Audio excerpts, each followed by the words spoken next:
മലപ്പുറം പുളിക്കലിൽ പാമ്പ് കടിയേറ്റ് മരിച്ച 2 വയസ്സുകാരൻ മുഹമ്മദ് ഉമറിന്റെ ഖബറടക്കം ഇന്ന് ഉച്ചയ്ക്ക് ശേഷം നടക്കും. സുഹൈൽ ജംഷിയ ദമ്പതികളുടെ മകൻ മുഹമ്മദ് ഉമറിന് ഇന്നലെ രാവിലെയാണ് പാമ്പ് കടിയേറ്റത്. കുഞ്ഞിന്റെ ശരീരത്തിൽ 5 തവണയാണ് പാമ്പ് കടിച്ചത്. സമീർ ബിൻ കരീം തയ്യാറാക്കിയ റിപ്പോർട്ട്.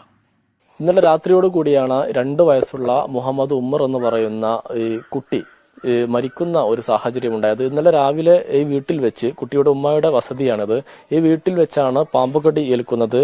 ഇന്നലെ രാവിലെ കുട്ടി പുറത്തേക്ക് കളിക്കുന്നതിന് വേണ്ടി ഇറങ്ങിയതായിരുന്നു. ആ ഒരു ഘട്ടത്തിൽ ഇവിടെ വെച്ച് ആണ് ഈ കുട്ടി കരയുന്നതായി വീട്ടുകാർ കാണുന്നത്. തുടർന്ന് വന്നു നോക്കുന്ന സമയത്ത് കുട്ടിയുടെ ശരീരത്തിൽ 5ഓളം മുറിപ്പാടുകൾ കാണുന്ന ഒരു ഘട്ടമുണ്ടായി. തുടർന്ന് ഉടൻ തന്നെ കൊണ്ടോട്ടിയിലെ സ്വകാര്യ ആശുപത്രിയിലും പിന്നീട് കോഴിക്കോട് മെഡിക്കൽ കോളേജ് ആശുപത്രിയിലേക്കും എത്തിക്കുകയായിരുന്നു. പക്ഷേ രാത്രിയോടുകൂടി കുട്ടി മരിച്ചു എന്നുള്ളതാണ് ബന്ധുക്കൾ നമ്മോട് വ്യക്തമാക്കിയിരിക്കുന്നത്. പലപ്പോഴായി കുട്ടി ഇങ്ങോട്ട് പുറത്തേക്ക് ഇറങ്ങാറുണ്ടെങ്കിലും ഇന്നലെ പാമ്പ് എങ്ങനെ എത്തി എന്നുള്ള കാര്യത്തിൽ വീട്ടുകാർക്കും ഒരു വ്യക്തതയില്ല. നിങ്ങൾ കാണുന്നത് എങ്ങനെയാണ്? ഞങ്ങൾ മുറിവ് കണ്ടപ്പോ കൊണ്ടുപോയതാ, അല്ലാതെ പാമ്പിനെ കണ്ടിട്ടൊന്നുമില്ല. 5 മുറിവ്, കാൽമേലും കൈമേലും, കൈയിന്റെ ഉള്ളനടിയിലും കാൽമേലും. രാവിലെ 8 മണിക്ക് കൊണ്ടുപോവുകയും ചെയ്തിരുന്നു.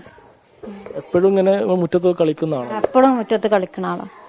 അങ്ങനെ ഉണ്ടാകലൊന്നുമില്ല, കാണലൊന്നുമില്ല. എന്താ അറിയില്ല, എന്താ കടിച്ചൊന്നും അറിയില്ല. എന്താണ് ഇന്നലെ സംഭവിച്ചെന്ന കാര്യത്തിൽ ഒരു വ്യക്തതയില്ല. കാരണം എപ്പോഴും കളിക്കുന്ന ഒരു ഇടം കൂടിയാണ് ഇവിടെ. ഏതായാലും നിലവിൽ കുട്ടിയുടെ മൃതദേഹമുള്ളത് കോഴിക്കോട് മെഡിക്കൽ കോളേജ് ആശുപത്രിയിലാണ്.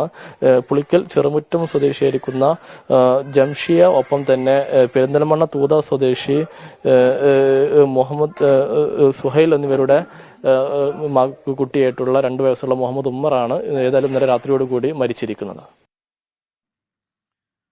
വേനൽ കടുത്തതോടെ വീട്ടുമുറ്റത്തും പരിസരത്തും തണുപ്പു തേടിയെത്തുന്ന പാമ്പുകളെ കാണുന്നത് പതിവാണ്. പാമ്പ് ശല്യം ഒഴിവാക്കാൻ മുൻകരുതലും പാമ്പ് കടിച്ചാൽ അടിയന്തരമായി ചെയ്യേണ്ട കാര്യങ്ങളും എന്തെല്ലാം പരിശോധിക്കാം. പാമ്പുകടിയേറ്റാലോ പാമ്പുകടിയേറ്റവരെ കണ്ടാലോ പകച്ചു നിൽക്കണ്ട. കടിയേറ്റയാളെ ഉടൻ ആശുപത്രിയിൽ എത്തിക്കണം. മുറിവിൽ സോപ്പും വെള്ളവും ഉപയോഗിച്ച് കഴുകുക. കടിയേറ്റ മുറിവിലൂടെ രക്തം ഞെക്കിക്കളയുക. കടിയേറ്റ വ്യക്തിയെ നിരപ്പായ പ്രതലത്തിൽ കിടത്തുക. കുടിക്കാൻ ധാരാളം വെള്ളം നൽകുക. പാമ്പ് കടിച്ചാൽ 6 മണിക്കൂറിനുള്ളിലെങ്കിലും പ്രതിവിഷം നൽകിയിരിക്കണം. കടിച്ചത് ഏതു പാമ്പാണ് എന്ന് മനസ്സിലാക്കാൻ സാധിച്ചാൽ ചികിത്സയ്ക്കുണ്ടാകുന്ന കാലതാമസം ഒഴിവാക്കാം. പരിഭ്രാന്തരായി കടിയേറ്റ വ്യക്തിയെ പേടിപ്പിക്കരുത്. വിഷം വ്യാപിക്കാനിടയാകും. മുറിവ് കീറാൻ പാടില്ല.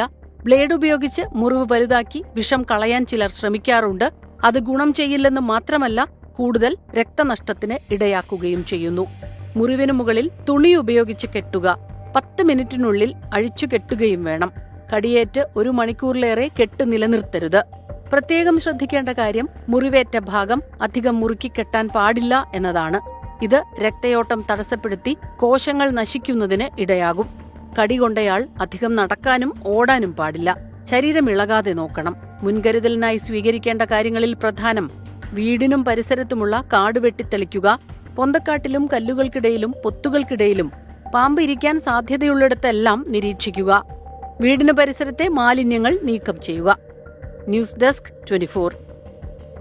ലോകത്തെവിടെയായാലും ഏത് സമയത്തും 24 വാർത്തകളും ഓഗ്മെന്റഡ് റിയാലിറ്റി പാക്കേജുകളും എക്സ്പ്ലെയിനറുകളും വിശദമായി കാണാൻ ഞങ്ങളുടെ യൂട്യൂബ് ചാനൽ നിങ്ങൾക്ക് സബ്സ്ക്രൈബ് ചെയ്യാം.